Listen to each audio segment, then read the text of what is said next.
Jesus Christ!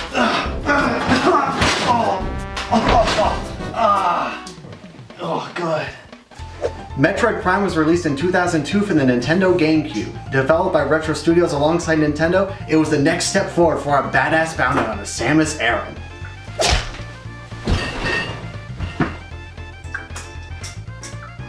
Well, I guess now I gotta review Metroid.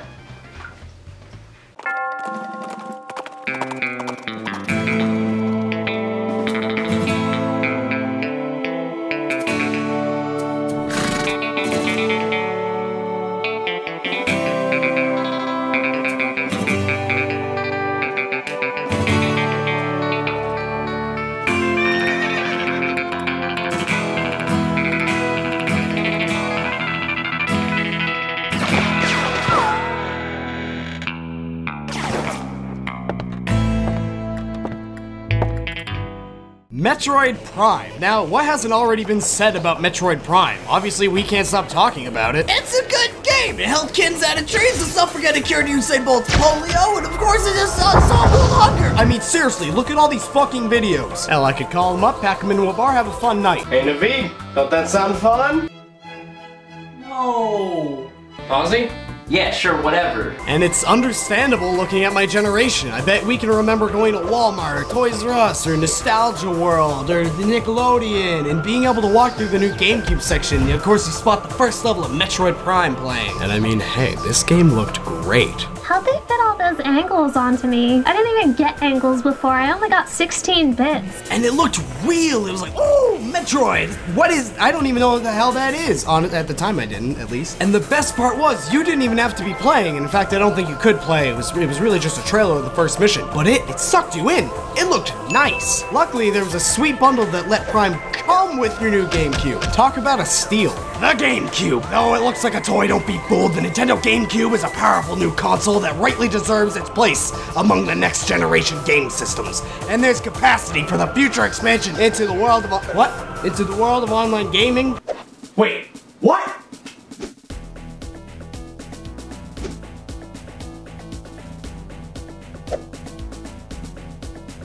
Woo! Well, I'll be damned. Although, other than Homeland and Phantasy Star, the games are all land, but I mean, I guess the GameCube did have online capabilities. But back to speaking about Metroid Prime. Revisiting it today, the game doesn't feel too intuitive, but at the time, woo!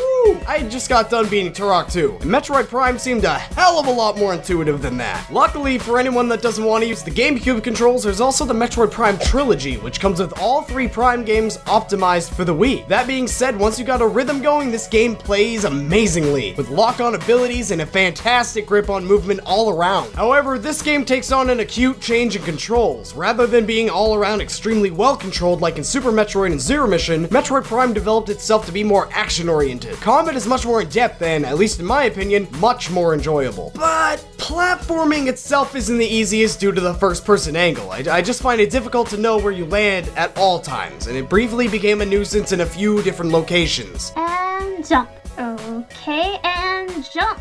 Alright, this time we need to make it jump. God damn it, jump already! But is that bad? By no means. Metroid Prime was streamlined from the start as a shooter with puzzle elements, not as a platformer. The use of puzzles is actually very relatable to Super Metroid because the puzzles are the real meat of Metroid, the serious constant that is integral to the importance of the game. Think about it. In Super Metroid, there are platforming, shooter, and puzzle elements. However, the game is 40% platform, 40% puzzles, and 20% action. Shooting is easy, simple, and just a charge toward your enemy. Bosses are really the only time you need to show off your comfortability with the power beam, considering how easy it is in Super Metroid to grind for health. You can sit, stroke yourself by the fire, kill some wildlife. It's the American dream, really. Man of V's Destiny, that's James Madison, you can write that down. In Metroid Prime, though, everything is split as 40% shooting, 40% puzzles, and 20% platforming.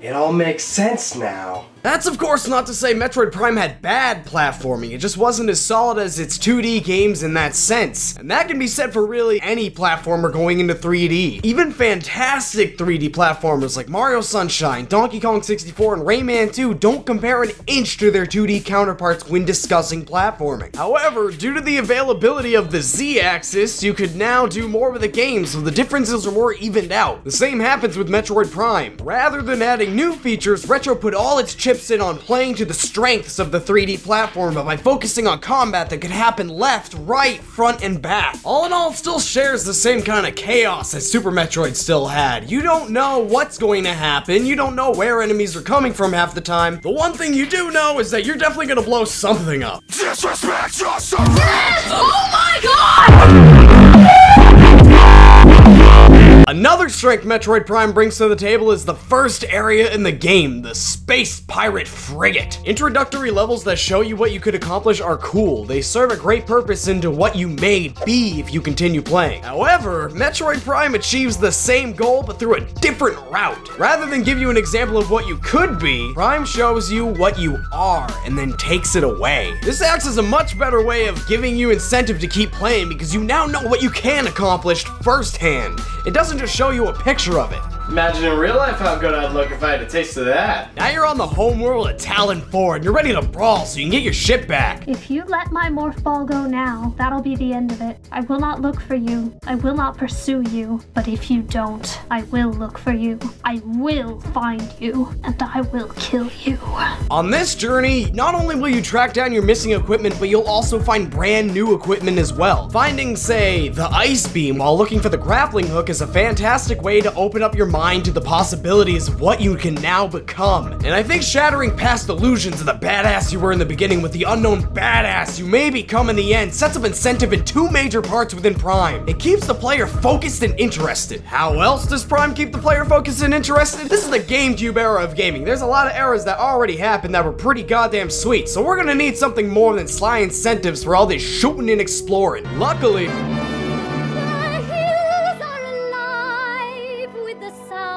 scanning. What, you think I was gonna say music? Ever hear of a silent narrative? No. It's silent. Spread throughout the land are scannable objects and an absolute ton of scannable objects. And this allows the player to know as much about the world as they want. It's almost like a secondary perspective of the story and character. Samus isn't a representation of you, the player, nor is she her own character with a personality. This is because there isn't much development on her part, and considering the opinions of other M, my guess is everyone agrees this is a better concept. Rather, the player acts as a third party, an outside viewer of the events that took place on Talon 4. Oh geez.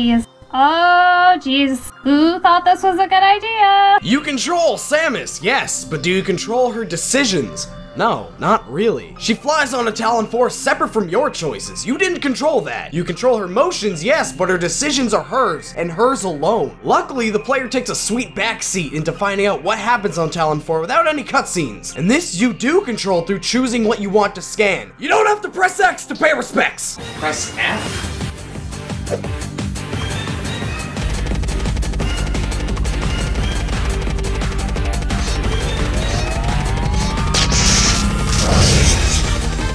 Rather than that, anything that interests the player can be found out. You have the freedom to become as invested as you want, and this is a huge plus to keep the mystery of Metroid prevalent while giving you the ability to uncover as much dust as you prefer. However, I fucking say that a lot in this script. Metroid Prime isn't 100% amazing. There are features that I could do without, mainly the searching for artifacts at the end. I understand how great it is to explore new areas, but this is especially annoying when you need to backtrack to the furthest edge of an area to find an artifact which was in a room you've already entered. In fact, other Metroids, the artifacts act like something that would be a completion bonus, such as getting all the missile expansions, or like getting all the masks in Majora's Fedora, to reference another fantastic series. I'm sure anyone who's played Metroid Prime knows that the Metroid Prime is no pushover, and exploring those extra crannies for health and missile upgrades comes in handy. It would be better if Metroid Prime were simply so hard that you'd have to go back and search for all that stuff because now you want to, not because you have to. Throughout Prime, I felt the whole game was my mission. I chose to enter Magmore Caverns or Fendrana Drifts. Me, not fucking because the game told me to. Well, I mean, kind of. The game still tells you that there's something going on there, but I mean, I still chose to do that. When it comes to the artifacts, though, I no longer have that choice, and Prime started to grow a little sour within the last hour of the game. Overall, though, Metroid Prime is awesome. It plays well, it's beautiful, tells a fantastic story of a now dead planet, and keeps the player interested in a 20+ hour exploration from start to finish. Sure, it lacks in some small parts, but it plays to its strengths rather than trying fruitlessly to make these weaknesses better, but more prevalent. Overall, I'd say Metroid Prime is pretty fun. You know what's not gonna be fun? Cleaning up this body. Jesus Christ!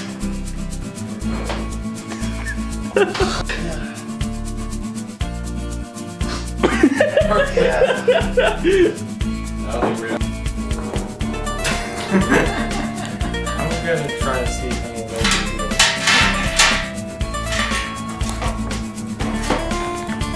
Under Samus Aran.